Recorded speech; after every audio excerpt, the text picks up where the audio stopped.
मुख्यमंत्री डॉक्टर मोहन यादव की अध्यक्षता में बड़वानी जिले के नागलवाड़ी में कृषि कैबिनेट वंदे मातरम के गान के साथ आरंभ हुई। मोहन कैबिनेट की मीटिंग में कई अहम फैसले लिए गए।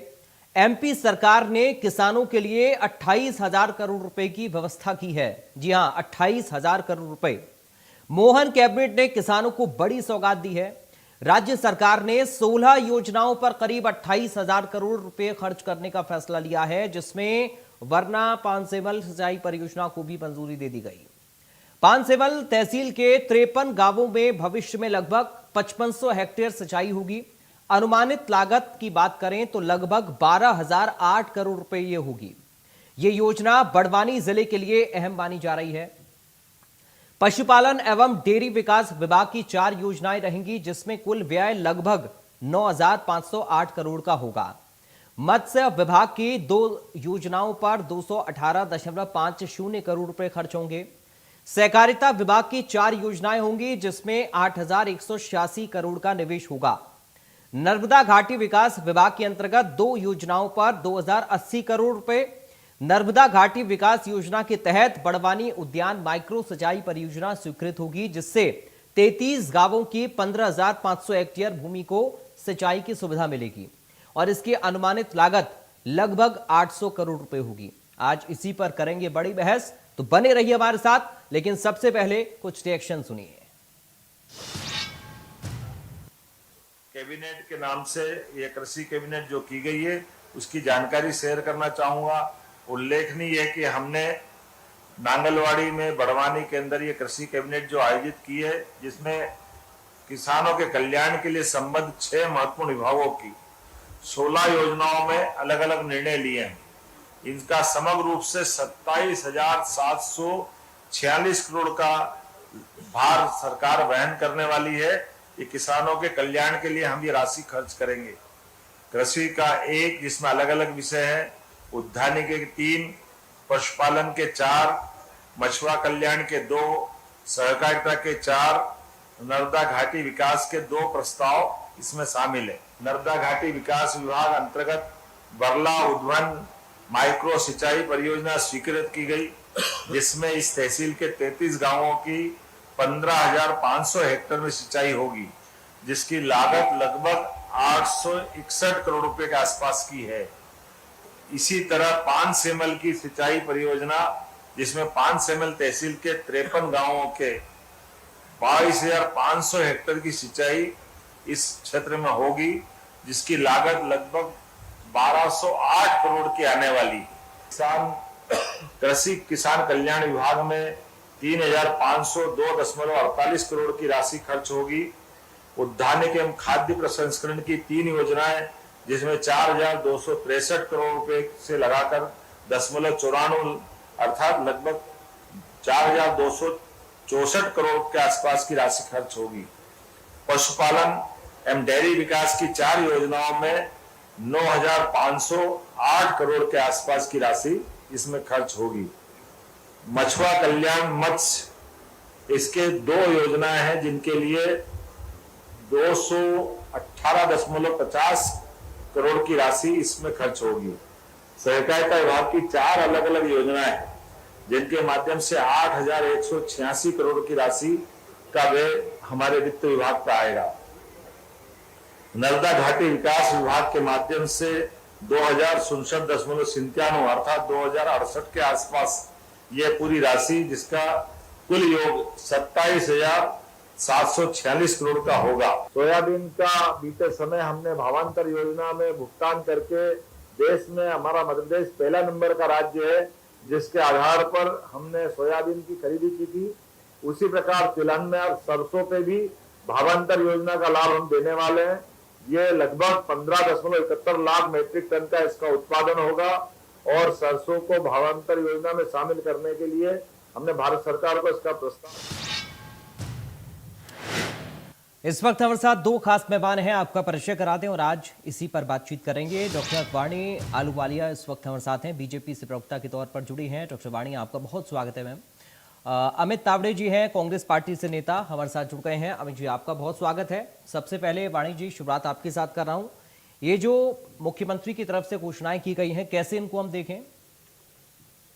सबसे पहले तो आपके माध्यम से मैं श्रोताओं को होलिका दहन की शुभकामनाएं देती हूँ। बुराई की नाश हो, सत्य की विजय हो। जी। और अमित जी और आपको भी प्रणाम करती हूँ। जी। देखिए, आज जो बैठक हुई है वो बहुत अहम है। बहुत कई नजरियों से हम देखें, कृषि कल्याण वर्ष है। ये एक जनजातीय बहु इलाके में की गई है बैठक। इस बैठक में मुख्यमंत्री जी ने आपने जो वक्तव्य सुनाया उसमें बहुत स्पष्ट और साफ किया है कि एक बहुत बड़ी राशि 16 योजनाओं की मंजूरी और सिंचाई की व्यवस्था, कृषि में पशुपालन और मत्स्य पालन की व्यवस्था, हम्म। जैविक खेती की व्यवस्था, कृषि विभाग के लिए कुछ स्वीकृति जिसमें नर्मदा घाटी के विकास की भी संरचना की गई है। तो ये एक बहु विकल्प के, बहुत सारे विकल्पों के साथ हम्म। किसानों को समृद्ध करने के लिए, किसानों को इस देश में, इस प्रदेश में उनकी आर्थिक योगदान के लिए और मजबूती से आगे बढ़ने के लिए एक दृढ़ संकल्प है जो बहुत स्पष्ट और साफ हो जाता है। और उसी के तहत मोहन यादव जी की जो कैबिनेट है उसने स्वीकृति दी है और किसानों को इन योजनाओं के माध्यम से नए नए मुझे लगता है साधन मिलते साथ बड़वानी को एक पर्यटन का केंद्र भी विकसित करना है। वहाँ कृषि उपज मंडी जो होगी उसको एक आदर्श मंडी के रूप में करना है और प्राकृतिक खेती के लिए मध्य प्रदेश को एक केंद्र बनाना है, एक हब बनाना है। ये बहुत स्पष्ट और साफ हो गया है। ठीक है मैम, मैं लौटूंगा आपके पास अगले राउंड में। अमित जी, कैसे देख रहे हैं, सहकारिता विभाग से जुड़ी 4 योजनाओं को मंजूरी दी गई है। मत्स्य की बात करें, पशुपालन और डेयरी विकास विभाग की बात करें, कई सारी बातें जिनका जिक्र किया गया है। आने वाले वक्त में क्या आप देख रहे हैं कि इस सेक्टर में कुछ बेहतर होने जा रहा है इन योजनाओं के जरिए? अमित जी। देखिए, मुझे मुख्यमंत्री जी की बात से ऐसा लग रहा था हम्म। कि जैसे किसी दल की पहली बार सरकार बनी हो और कोई व्यक्ति पहली बार मुख्यमंत्री बने। बड़े आश्चर्य की बात है, जिस दल की सरकार 20-22 साल से मध्य प्रदेश में हो और 2003 से लेके अभी तक वो लोग सिर्फ यही मूलभूत मुद्दों की बात करते आ रहे हों और इनसे पहले जो 20-22 साल मुख्यमंत्री रहे वो अपने आप को किसान का बेटा कहते हों और उनके राज में 20-22 सालों में कोई ऐसा एक भी साल ना रहा हो जिसमें किसानों की दुर्दशा के मामले में मध्य प्रदेश प्रथम 5 में ना रहा हो। उनके जमाने में भी बहुत बड़ी बड़ी बातें हुई, कृषि कर्मण अवार्ड लेकर आते थे, हालांकि उस अवार्ड पे फर्जी आंकड़ों की भी बातें सामने आई, हमने देखा। हम्म। आज जी के समय में किसानों की छाती पे गोलियां चली और अब नई बात आई है कि हम किसान कल्याण वर्ष मनाएं। बड़वानी में कैबिनेट की बैठक हुई, जगह जगह और हुई। तो यदि आपको जगह जगह बैठक करने से लोगों का भला दिख रहा हो तो मोहन यादव जी के पास तो निजी विमान है और हर हफ्ते वो दिल्ली जाते हैं। तो एक ऐसा सुझाव नरेंद्र मोदी जी को भी देकर आए कि मोदी जी आप भी केंद्रीय कैबिनेट कभी भोपाल करिए, कभी मुंबई करिए, कभी दिल्ली करिए, कभी बेंगलोर करिए। यदि इसी तरीके की पर्यटन से लोगों को भला होता हो तो केंद्र सरकार को भी ये पहल करना चाहिए, ये नवाचार करना चाहिए। दूसरी बात यह है कि आपने जिन प्रमुख बिंदुओं की बात करी उन सारे बिंदुओं पे सरकार को ये बताना चाहिए कि हमारी 20-22 साल की सरकार ने इन क्षेत्रों में क्या क्या किया। हम्म। इससे पहले भी दूसरी शहरों में कैबिनेट की बैठक हुई, उन कैबिनेट की बैठक पे होने के बाद उस शहर की स्थिति में क्या सुधार आया। जबलपुर बैठक हुई थी, क्या हुआ? 450 करोड़ का नशे का कारोबार है सालाना जबलपुर का। ये हमने नहीं कहा, ये राष्ट्रीय स्वयंसेवक संघ के जो प्रतिष्ठित अखबार है उसने छापा था फ्रंट पेज पर। रीवा का अलग आंकड़ा दिया था, भोपाल का अलग, इंदौर का अलग। तो ऐसे तमाम मुद्दे हैं। मध्य प्रदेश की 9 करोड़ की जनता तो सिर्फ यही मांग करती है कि आप कैबिनेट की बैठक कहीं भी कर लो, यदि आपकी नीति साफ है, नियत स्पष्ट है और जो आप कह रहे हो वो अमल में यदि आप लाना चाहते हो तो आपके एक फोन पे भी काम हो सकता है। हम्म। जरूरी नहीं है कि आप बड़वानी करो, यहाँ करो, वहां करो। ये आने जाने से तो एक्सपेंस ही बढ़ना है। हम्म। और ये पर्यटन आप जब कर रहे हो, जब जनता पे बोझ डाल रहे हो, जब बजट से ज्यादा कर्जा है, कर्जा चुकाने के लिए भी कर्जा लेना पड़ रहा है। हम्म। प्रति व्यक्ति 50,000 से ज्यादा कर्जदार है मध्य प्रदेश का आम व्यक्ति। हम्म। तो इस तरीके के नए प्रयोग करने से बचना चाहिए। सरकार बल्लभ भवन में बैठकर भी बहुत अच्छे से काम कर सकती है। और आप क्या करोगे, आप 2 4 6 घंटे रुकोगे और वहां से उड़न खटोला में उड़ के आप भोपाल वापस आ जाओगे। हम्म। तो आपके चीफ सेक्रेटरी को इतनी कमांड क्यों नहीं है कि वो डिस्ट्रिक्ट के एडमिनिस्ट्रेशन को कंट्रोल करें, बेहतर तरीके से जिला प्रशासन को चलाए। शासन का उतना आज इकबाल क्यों नहीं है? हम्म। क्यों इस तरीके की पहल करनी पड़ रही है? ठीक है। वाणी जी, जी। कृषि कैबिनेट का क्या मतलब है? ये अमित तावड़े जी कह रहे हैं कि अब तक इस सेक्टर के लिए बीजेपी सरकार ने जो किया, क्या वो नाकाफी था? और अब अगर कृषि कैबिनेट की है तो इसका सकारात्मक तौर पर धरातल पर असर कैसे, कब तक और क्या हो पाएगा? अमित तावड़े जी ने बहुत अच्छे मुद्दे चुने। सबसे पहले तो अमित तावड़े जी ये भूल गए हैं कि इनके जब डमी हेड थे ऑफ स्टेट, वो सारी सरकारी सुविधाओं का लुत्फ उठाती थी, इंक्लूडिंग हमारे जितने हवाई जहाज उपयोग होते हैं, चाहे हेड ऑफ स्टेट्स के लिए हो, चाहे चीफ मिनिस्टर्स के लिए हो। और फिर ये हमारा जो मुख्यमंत्री है, ये उस कर्मठ श्रेणी से आता है जो सरकार के सुविधाएं जनता के लिए मुहैया कराने में अपना हर अथक प्रयास कर रहा है। और उस योगदान के तहत जहां किसान एक फसल उगाते थे, आज 4 फसलें उगा रहे हैं। There is crop rotation.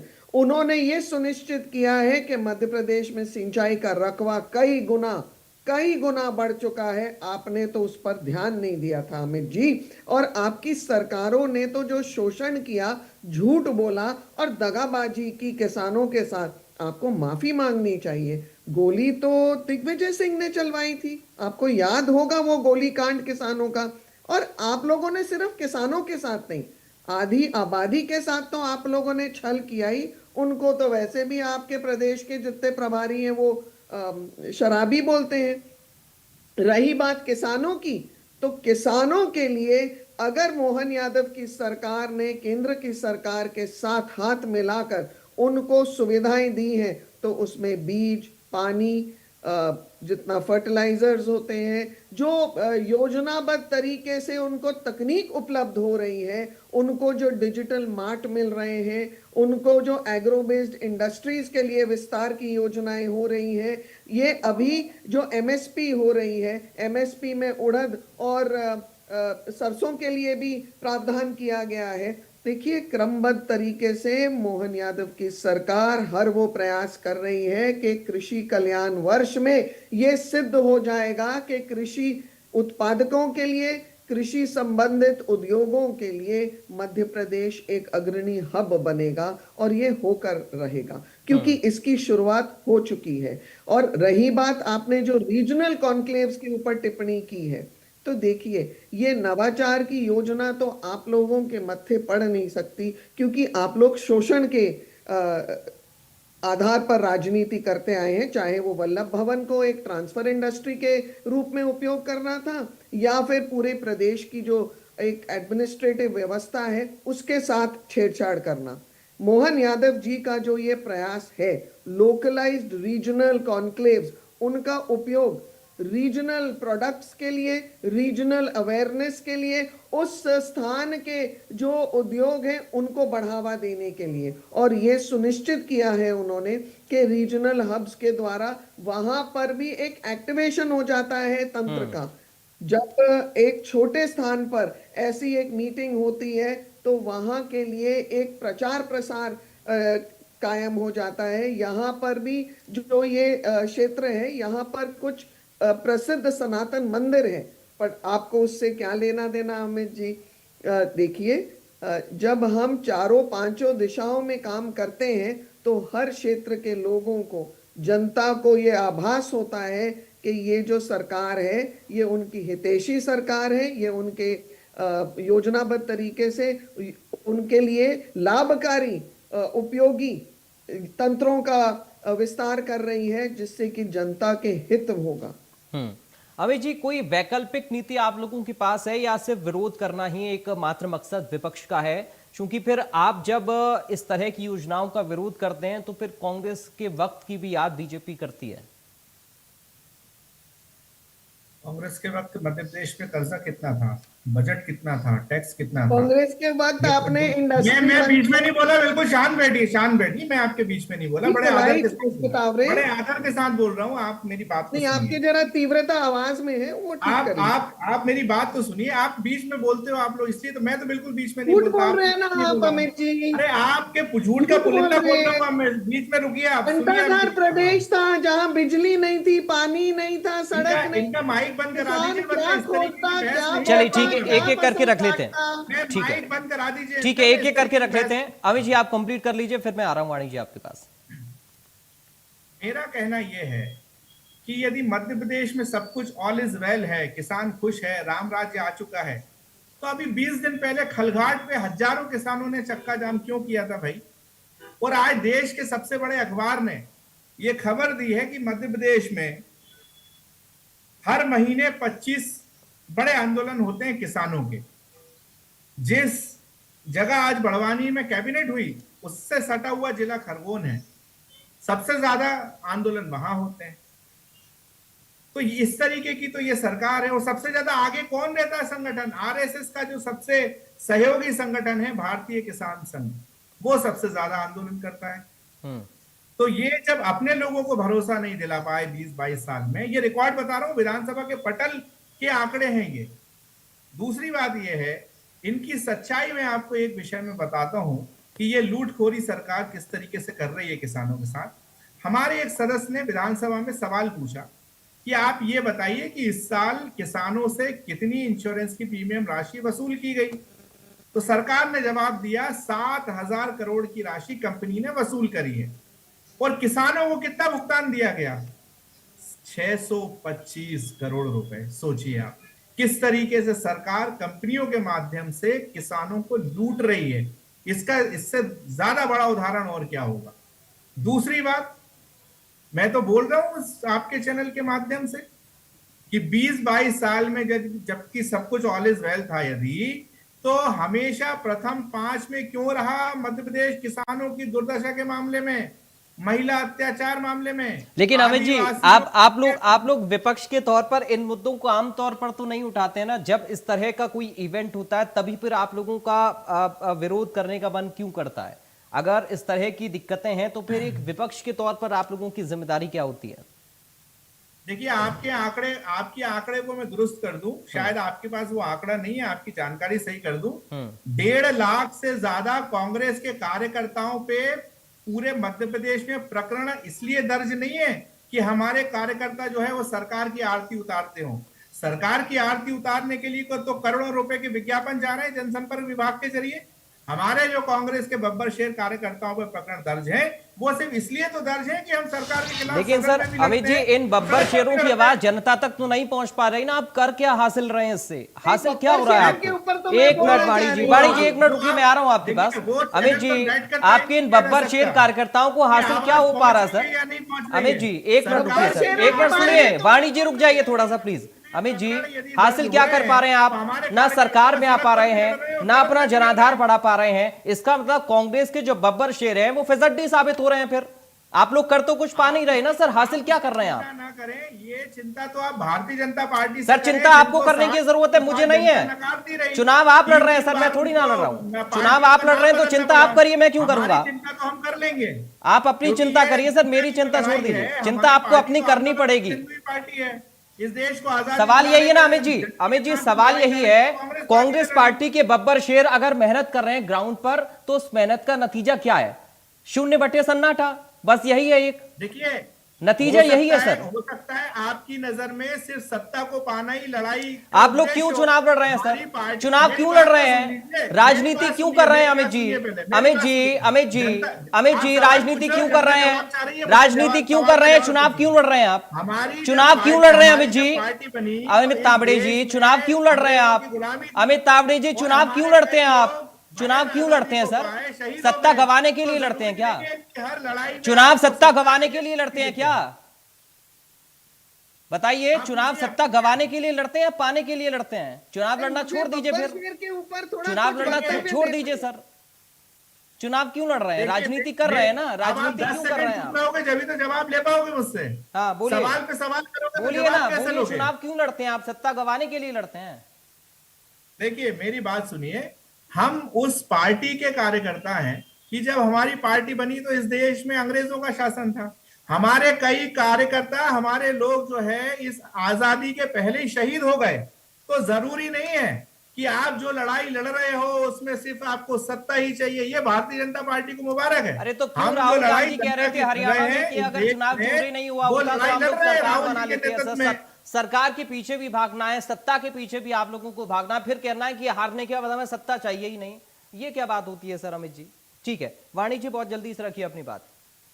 जी, बहुत अच्छी बात बोली अमित जी ने। बब्बर शेर क्या है? गीदड़ शेर की खाल पहनकर बब्बर शेर नहीं कहलाता है। वो बब्बर शेर जो अर्धनग्न होकर देश की जो हमारे विदेशी मेहमान आए थे उनके सामने बेइज्जती और अपमान करते हैं। वो बब्बर शेर जो अपनी टी शर्ट से मुखौटा छुपा रहे थे कि उनके कहीं आइडेंटिटी डिस्क्लोज ना हो जाए। वो बब्बर शेर जिनकी लोकतांत्रिक व्यवस्था में आवाज उठाने के लिए गला घोटा जाता है। आपके पार्टी में दो लक्ष्मण है, एक नहीं, दो लक्ष्मण। एक को आपने बर्खास्त किया क्योंकि उसने सच बोला, दूसरे लक्ष्मण नाराज होकर चले गए। अमित तावड़े जी, ये आपकी व्यवस्था है। लोकतंत्र में सबको आवाज उठाने की व्यवस्था है, परंतु गला दबाने की और आवाज दबाने की व्यवस्था सिर्फ कांग्रेस में होती है। ना तो आप सच बोल सकते हैं, ना सच के साथ खड़े रह सकते हैं। इसलिए बब्बर शेरों की तो बात मत करिए।